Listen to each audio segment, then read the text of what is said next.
Our next panelist is a dear friend of mine who I actually met 2 years ago when we were asked to be on a panel together, and we've become kindred spirits ever since. We've shared many, many experiences. She's someone I greatly admire for many reasons. This is someone I clearly love and respect. She is a children's advocate, which is very, very hard work, as well as a Dallas Women's Foundation Mora Award winner. She has an amazing story to tell. Please welcome Ms. GAUTHAMI VEMULA.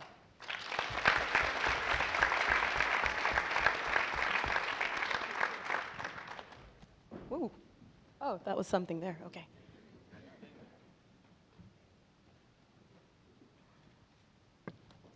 Hello, everyone. Or should I say howdy? Howdy. My name is GAUTHAMI VEMULA, and first of all, before I begin today, I just want to say what an honor and privilege it is to be up here and be amongst these amazing groundbreakers. They have amazing stories, so thank you. Thank you, Tammy, for inviting me. Professionally, I am a social entrepreneur. I'm the founder and president of Color Me Safe, which is a family crisis management consulting firm. God, that's long. That specializes in providing guidance and solutions in child protection issues. We collaborate with legal and medical professionals, doctors, other nonprofit organizations that specifically deal with children and families. You can say that I have a few other little mini jobs. I teach classical piano, so there's your stereotype right there. And I also write a personal blog called WheatishComplexion.com, which is a satirical blog about being a first-generation Indian American woman and having to deal with the everyday issues of dating, cultural biases, and just issues that women have to face in general. I also co-host a YouTube series called SIT, which stands for Social Issues Time, and it's basically a forum for females of all ages, backgrounds, and ethnicities to come together and talk about issues that are relevant in today's multicultural society. And I'm very proud to say that I just finished publishing my first children's book and working on my second one. Yeah. Thank you. So that's just a little tiny piece about me. So social work, activism, and philanthropy are probably not the most conventional career choice, especially being Southeast Asian. And yes, I am Asian because people think India is not part of Asia, so yeah. So anyways, it's not the most conventional career choice, like I said, especially being Southeast Asian, but I've always been known to follow my own drummer and go against the grain. I wouldn't say that it's my calling necessarily to be in the field of child abuse and neglect, but it is my calling to be in working with families in general, because I know when I've made a difference, I can see it right there on their faces. Now, having said that, that was not my first career choice. I was expected to be the good little Indian girl and attend medical school and marry a nice, suitable Indian boy. Unfortunately, that didn't happen for me. My life took a very unexpected turn. I entered into a world of abuse and victimization. Back then, I wasn't scared whether to take a biology test or take a chemistry test. I was more scared whether or not I'm going to live the next day to walk into that classroom and sit down and take that test. So it was my junior year in college, and I got involved in a very abusive relationship that lasted for probably a little over a year. And as the DV cycle goes, he was very kind, very charming in the beginning, and then boom, he snapped. Completely took a 360. He was really methodical. I can remember the way he hit me. He never left bruises or marks on my face, but he left plenty of painful ones on the rest of my body. He hit me with wooden sticks. He hit me with wooden spoons. He hit me with wire hangers and his fist. He would beat me in the corners of the library where I used to study, to my apartment. And I also remember there were numerous times he would punch me in the stomach while I was driving. The last and final time that he beat me was when I almost became friends with death. He almost killed me. I couldn't tell anyone. I couldn't tell my family. I couldn't tell my friends because things like this didn't happen in the Indian community. And if it did, shh, we have to keep hush-hush about it and brush it under the rug because it would bring shame upon our family. I hated myself. I blamed myself. How can I get involved with such a nasty human being? In my most vulnerable moment, I found strength, and I saw hope, and I managed to get out. I got the courage to tell my parents everything from the beginning to the end, and I was immediately pulled out of college for a little while.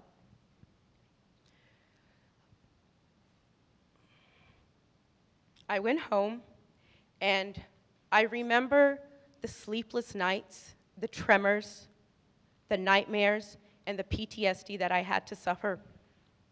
But I think what hurt me the most back then was to hear my mother, who was sleeping in the same bed with me to take care of me, cry out,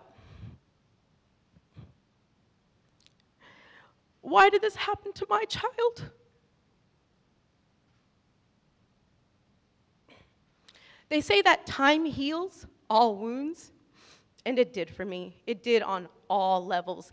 I became me again. I became the energetic, vibrant person that I used to know. And I went on, I completed undergraduate school, and then I pursued a double master's in clinical psychology and counseling.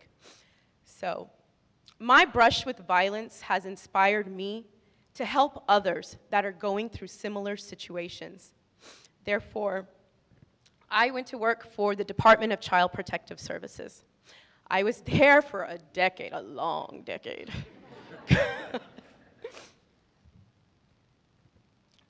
I started off as a sexual abuse investigator, and then I worked myself up to a department manager, and then I became a quality and training manager where I trained new investigators to go out in the field and assess abuse and neglect.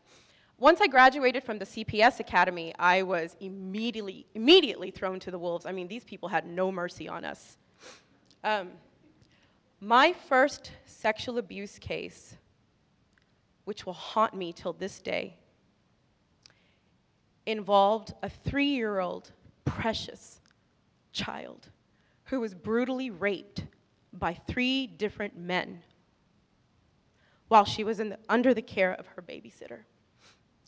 I could not fathom that. Can you? I couldn't understand how someone can commit such a heinous act of humanity. I was livid, and I wanted to quit. I wanted to throw in the towel, and I told myself, I don't want to do this anymore. But in order for me to seek justice for that little girl, I had to stay and protect the other kids that were also suffering through abuse and neglect. So I stayed. Though the agency is based on sound mind principles, I began to see a number of shortcomings, flaws, bureaucracy, and pitfalls in the system. I began to see how families were getting sucked in and taken advantage of by the system because they didn't speak the language, they didn't speak the English language, they were new immigrants in this country who didn't understand the child welfare laws, or they were just families who didn't know what their civil rights were. That really disappointed me, that these families were being taken advantage of. And I told myself, you know what? It's time to leave. It is time to leave and go. So I took my knowledge and I took my expertise and I founded Color Me Safe so I can represent the underrepresented and give them a voice to speak.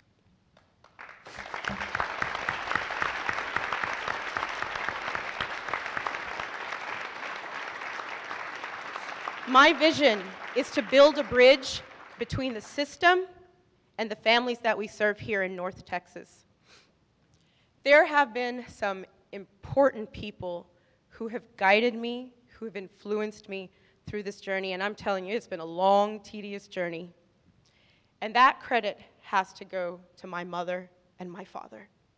They have supported me, and they have wiped my tears. Sure, they were disappointed that I didn't go to medical school, but yeah, they got over it real quick. They're just worried about me getting married. But they also understood the adversity that I had to face in college and why my healing was so important so I can heal others. I can't forget the rest of my family and close friends who have guided me and supported me and helped me turn my passion into an action.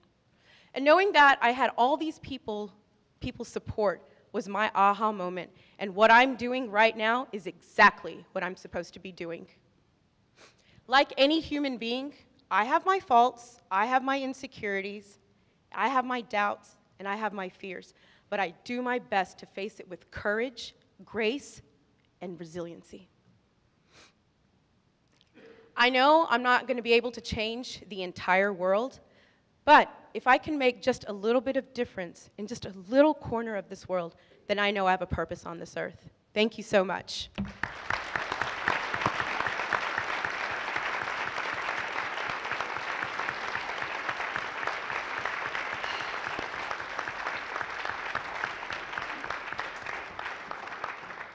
You know, I had originally told GAUTHAMI some topics of what to cover, and then she came back late last week and told me what she was going to really talk about.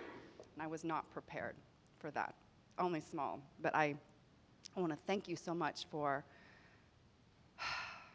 imparting with us a very important story that our community does not talk about enough, and for sharing that with such courage. Thank you. So,